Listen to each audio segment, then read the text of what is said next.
এই হাতটো নামাচোন।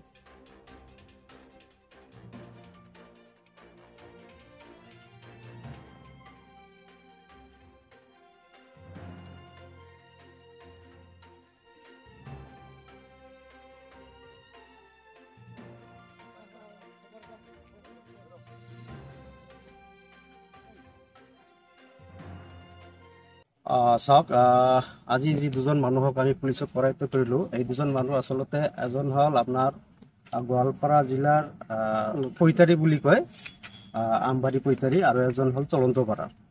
এখেতে কি কৰে, আমাৰ এই বিজনী অঞ্চলৰ কিছুমান মানুহক, আমাৰ দুতৰি গাঁৱৰ এজন নিৰীহ ব্যক্তিক কেনেকৈ ফুচলাই তেখেতৰ ডকুমেণ্টছ পাতি লৈ এখেতৰ নামত দুখনকৈ R15 বাইক ফাইনেন্সত ওলাই লৈ সেই বাইক দুখন এখেতক নজনাকৈ এখেতে বহিৰাষ্ট্ৰত বিক্ৰী কৰা বুলি আমি শুনিছোঁ। যেতিয়া যাৰ নামত বহিৰাষ্ট্ৰ মানে ক'ত বিক্ৰী কৰে? বাংলাদেশত বিক্ৰী কৰে বুলি আমি গম পাইছোঁ। ইতিমধ্যে মানে এখেতৰ স্বীকাৰোক্তি অনুযায়ী আমি গম পাইছোঁ। এখেতে এনেকুৱা কাম কৰি আছে, যাৰ নামৰ বাইকখন লৈছিল, এখেতে পিছত ঘটনাটো জনাৰ পিছত বহুত চিন্তিত হৈ পৰিল।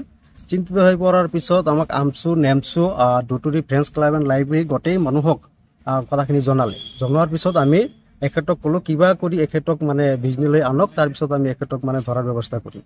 তো ঠিক সেই মৰ্মে আজি এখেতে তেখেতৰ লগত যোগাযোগ কৰি আৰু এখন বাইক উলিয়াই দিব বুলি এখেতক মাতি লৈ আহিছে।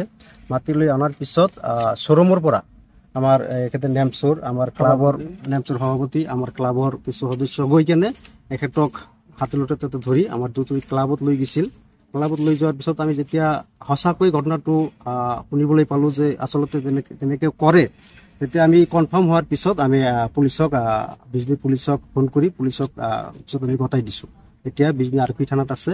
তো আমি বিচাৰোঁ যাতে এনেকুৱা যি প্ৰলোভন, এইটো চক্ৰ হয়তো এই দুজনেই নহয়, এই চক্ৰৰ লগত আৰু বহু মানুহ জড়িত আছে। যিহেতু বহিৰাষ্ট্ৰত বাইকখিনি প্ৰচাৰ কৰি আছে, ইয়াৰ লগত বহুত মানুহ আছে।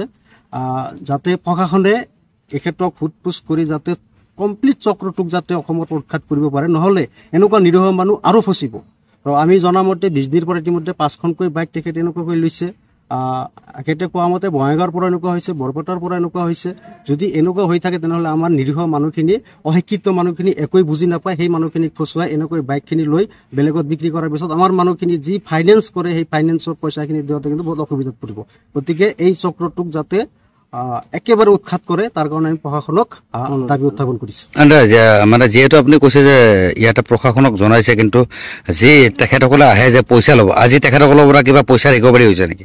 তেখেতসকলৰ পৰা 55,000 ৰুপিজ ৰিকভাৰী হৈছে। তেখেতে আৰু এটা বাইক কিনিবলৈ আহিছিল, বাইকৰ যিখিনি ডাউন পে'মেণ্ট দিব লাগে, ডাউন পে'মেণ্ট দিবলৈ যিখিনি পইচা লাগে সেইখিনি পইচা লৈ আহিছিল। সেই পইচাখিনি তেখেতৰ লগত আছিল। এতিয়া পুলিচে সেই পইচাখিনি জব্দ কৰিছে ইতিমধ্যে।